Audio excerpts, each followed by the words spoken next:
Hey, welcome to a new video. Today we are at the Nissan headquarters in Yokohama to check out a Forever GT-R event. The whole place has been taken over by really iconic GT-Rs from history, and we got early access to come in and check out the place before they open to the crowds.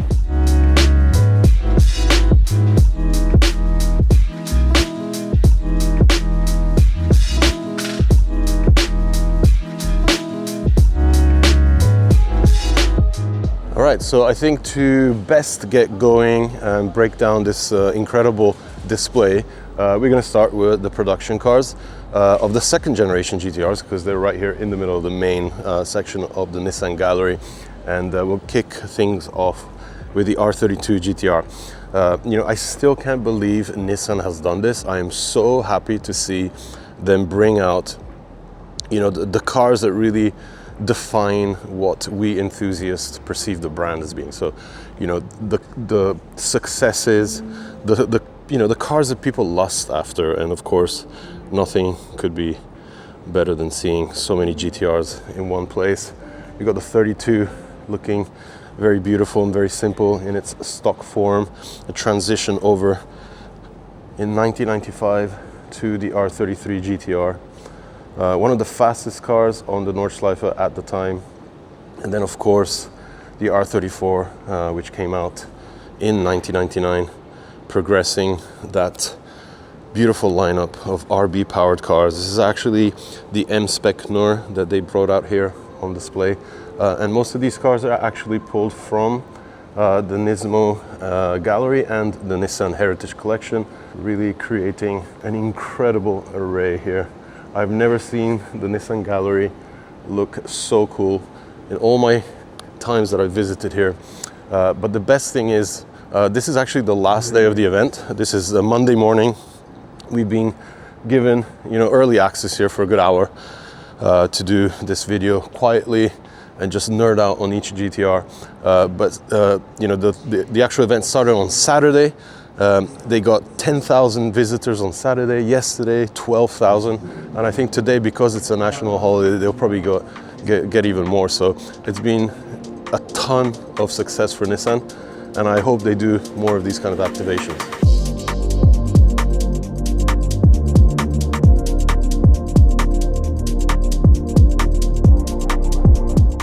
All right, of course, after the 34 came the R35. Which, for us enthusiasts was a grueling 5-year wait from when the Nur cars ended production in 2002, August 2002. It didn't come out until, Tokyo Motor Show 2007, so that would have been in October. So yeah, it was a long wait, 5 years. I was actually very lucky to be involved in the whole pre-launch of the R35 back in 2007. I got to fly up to the Hokkaido Proving Ground that Nissan has up there to not only shoot the R35, but really get deep into understanding what it was all about. And the best thing of all, I guess it was good at the end of it, is that the picture I took for Auto Week magazine at the time actually ended up leaking, and it was the first picture that people saw of the R35 on the cover of Auto Week. I think something happened there, they broke the embargo, and my picture taken at the Hokkaido Proving Ground ended up being the first picture that officially was seen by the public, which was awesome. That was a great experience. Even though it wasn't my fault that the embargo was broken, I was just there taking the picture. But it's great that I got involved with that. With the R35 now out of production, we enthusiasts have to wonder where Nissan is going to go with this whole GT-R lineage. We have heard, and it's been confirmed that the next generation Skyline is going to be very much inspired by the heritage that has come before that, and it's going to be a manual. It's a lot of things that has made kind of enthusiasts very excited about it.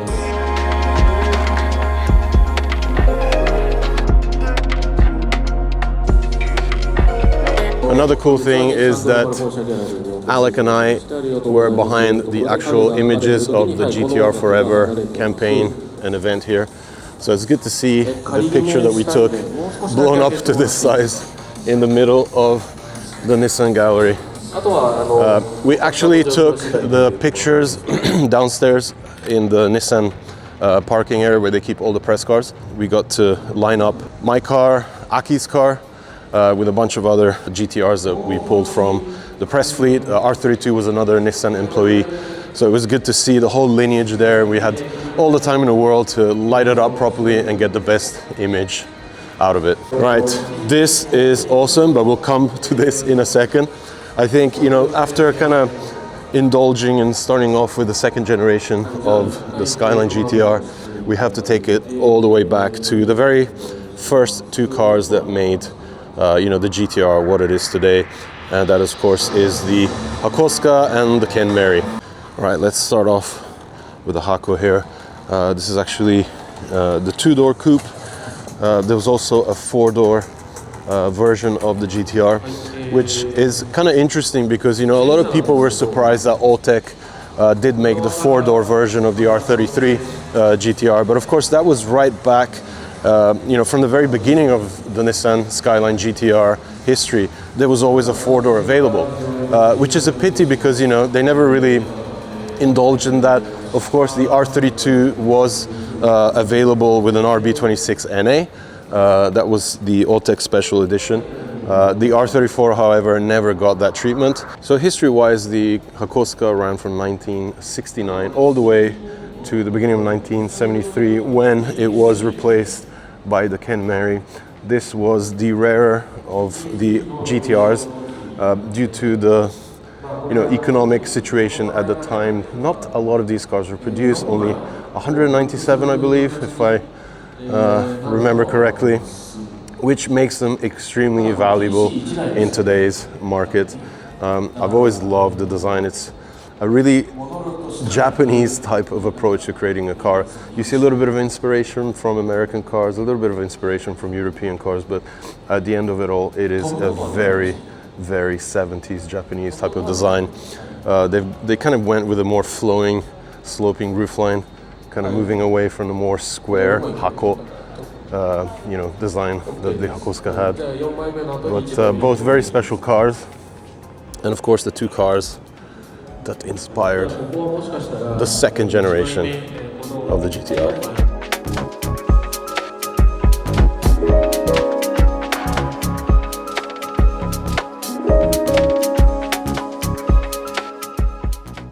We've seen the production versions of the GT-Rs.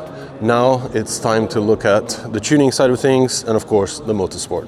And we start off, of course, with the rarest of them all, the Nismo Z-Tune. It's really great to see the Z-Tune here at the Nissan Gallery. I don't think it's ever been here, maybe I missed it, but you know, I've always seen this car at Nismo Mori Factory or at Nismo Festival or Ars Meeting and stuff like that, but to see it here at the Nissan Gallery, I don't know, it's just really good to see Nissan as a brand kind of remembering its past glory, and people just absolutely love these cars. So it makes so much sense, and the numbers of visitors to come and, you know, have a closer look at these cars really does say it all. Of course, the signature airbag equipped steering wheel, the Connolly leather seats with that red suede center, making the Z-Tune interior extremely unique. I actually got to drive this car many years ago when it first came out. An experience I'll never forget up in the Ashinoko Skyline. Next to it we have another very special car. This is the prototype vehicle that Nismo used to develop the Nismo version of the R35 back in 2012. The Nismo version was available from 2013 onwards. This is the actual test car. It's also fitted with the optional Nismo Aero package that was available to customers, which featured this kind of spoiler treatment on the fender. Not that you can see it very well because of the camo, but maybe if I go from here you can kind of see what it looks like. That, along with little details like the slightly taller wing stays here on the Nismo wing, was all you know, available to customers from Nismo, and a very popular upgrade for Nismo GT-R owners. The cool thing about this car is that back in 2012, when they were developing it on the Nordschleife, It was 10 seconds faster than the regular GT-R, and I think it was the fastest lap for a production car at the time, 7 minutes 18 seconds. So a bit of a special car, still running the Nissan Technical Center Europe plates.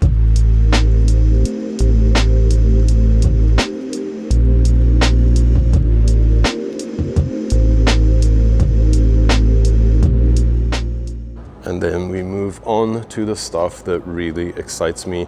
This is beyond special for me. This Penzo R34 GT-R was, you know, at the core of my love for the brand. Not only was I able to experience the car new in 1999 and, you know, really indulge in the experience of being able to own that car, but to see, you know, Eric Comas on the first year that the R34 came out in its GT500 JGTC shape here, actually win the championship. It really was a massive win for Nissan and enthusiasts, you know, lovers of the GT-R. Very special year. But the coolest thing for me was, you know, being able to meet Eric earlier this year in Italy and take out his R390 GT1, which he basically applied the same livery to, and just indulge in that craziness of having a race car registered for the street, driving it on the streets of Italy, and chatting to him about his time in Japan, his successes here in motorsports, and just the passion and love he has for the brand. The whole coloring of this car is just so iconic. I'm so happy that the guys at Nissan decided to bring this particular car out, because, you know, it means so much for R34 owners and fans of the R34. It's not every time that, you know, a new car comes out and boom, the race car version ends up winning the championship that everybody's kind of looking at. Next to it, we have the progression. The following years, of course, it was a transitional year when the GT-R had to kind of bow down and slowly transition into the use of the Nissan Z. The Fair Lady Z took over in 2004. This 2003 model R34, as you can see, is a little bit different. It actually does not run the RB26. It's actually running the VQ30 DETT, the V6 twin turbo engine that would later power the Zs in GT500. So I do love the design, you know, of this particular year of R34 GT500 cars, but the fact that it doesn't have an RB26 makes it a little bit sad for me. Design-wise, one of the most photogenic R34s ever created, but at the same time, this will always be the most special one for me, at least. This for me really does represent a great example of how the GT-R really transitioned into motorsport with the whole GT3 race-ready package, ready to be sold to, you know, amateur racers and race teams out there. This particular car actually participated in the Bathurst 12-hour race down in Australia in 2015. But it's just a great kind of example of how the GT-R brand is now a very respected race car that has been used in various GT championships around the world. And since I'm back here, I really have to indulge in some rear chunky hip look at all the race GT-Rs here. I think one of the best angles for any GT-R, and I just love the way these older race cars look. They're so low, so aggressive, and so special. I mean, this is an era that we will never have back. You know, motorsport keeps evolving. Super GT now has kind of changed from back in, you know, the late 90s and early 2000s when these cars used to race. It's very much adhered to the DTM regulations, which has made the way the race cars are made kind of a little bit different, and at least in my opinion, not as special. Of course, they don't use the production engines anymore. It's all very much controlled in every way and form, which, you know, is exactly why these cars will remain so special and so iconic for enthusiasts.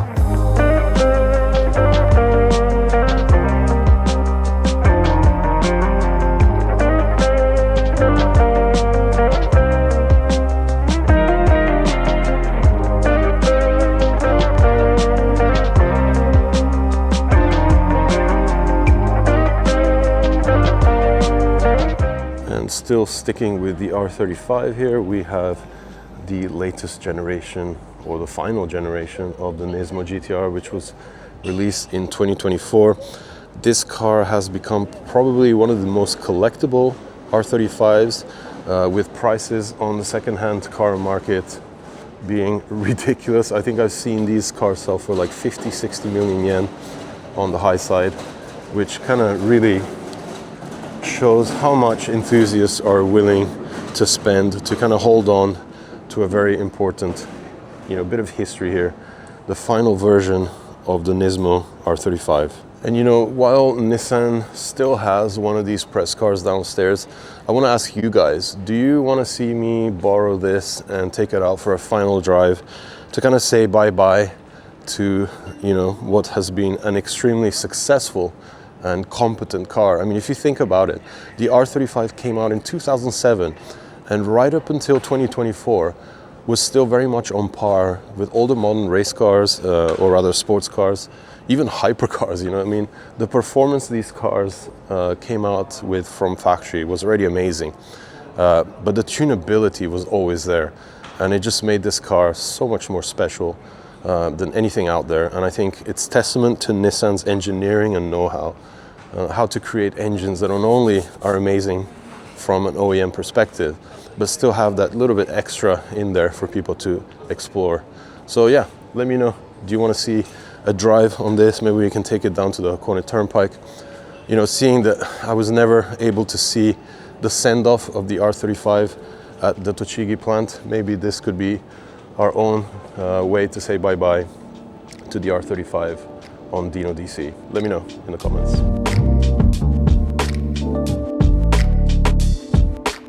And then we have 3 other very special cars here to end the Forever GT-R display here at Nissan's global headquarters in the heart of Yokohama. The Group A STP Taisan GT-R from the GTC Championship. Back in 1993, this car was driven by Keiichi Tsuchiya, and at that time the GT-R had already cemented itself as the race car to run and compete in. It was so successful. I think it was like 6 or 7 cars actually competing in 1993. So, enthusiasts and fans of the GT-R used to tune in and really enjoy watching the battles of legendary cars, like of course here the Taisan GT-R, we had the Calisonic, the Unixa, Jex. It was just a golden era of motorsport, and for me in particular, it's the direct link that these cars had to their road-going versions. I mean, if you look at it, the body is pretty much as stock as it gets. There's nothing added to it. It's just as it came from the production line, and just completely overhauled and turned into the rawest form of a GT-R race car there is. I mean, these things are absolutely amazing, and again, a perfect choice to add to this display. And then we move on to another very special car, the number 73 Ken Mary race car, which was actually never raced. It was just a concept that Nissan built for the Tokyo Motor Show in 1972. It actually ran the number 73 because it was kind of hinting that it would be turned and become a race car in the following year. But unfortunately, much like the street car version, the racing program was dropped mainly because there was a bit of a movement at the time to create more fuel efficient engines and kind of move away from gas guzzlers because of the oil crisis. So because of that, true pity, this Ken Mary never actually ran in any race series. As we say in Japan, mottainai is a big pity because this thing looked sensational, and I just love the coloring, that kind of metallic green against the gold, and the true celebration of the car being a Skyline. Right, then we move to the last car that we're going to take a look at today, but possibly the most important, because of course this was the very first version of the Skyline GT-R race car, the 4-door Hako, driven by Shinohara. In 1969, this car took home a ton of victories and kind of kicked off the successes that the Skyline GT-R would have in motorsports. Very much the beginning of a legend, which of course was progressed by the second generation of the GT-R, and then of course the R35.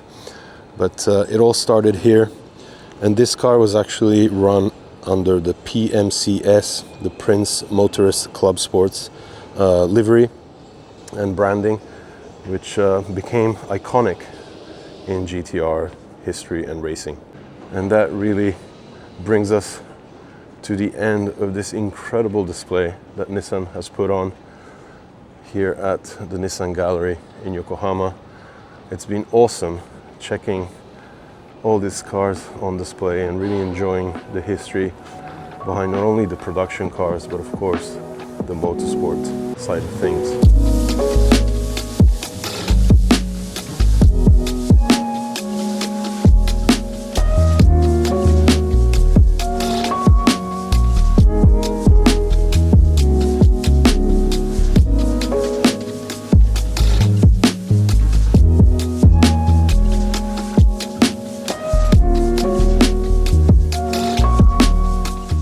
Alright, so the event is officially kicked off. The people are coming in.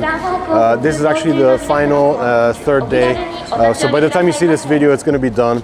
But I'm sure that with the popularity it's generated, Nissan is definitely going to organize something similar in the future. Maybe around bigger events like the Motor Show, Tokyo Auto Salon. I hope you enjoyed this video. Make sure you check back soon for more. We'll definitely have more content from Japan and of course a lot of GT-R related stuff. Until the next one, make sure you hit that subscribe button and check back soon for more.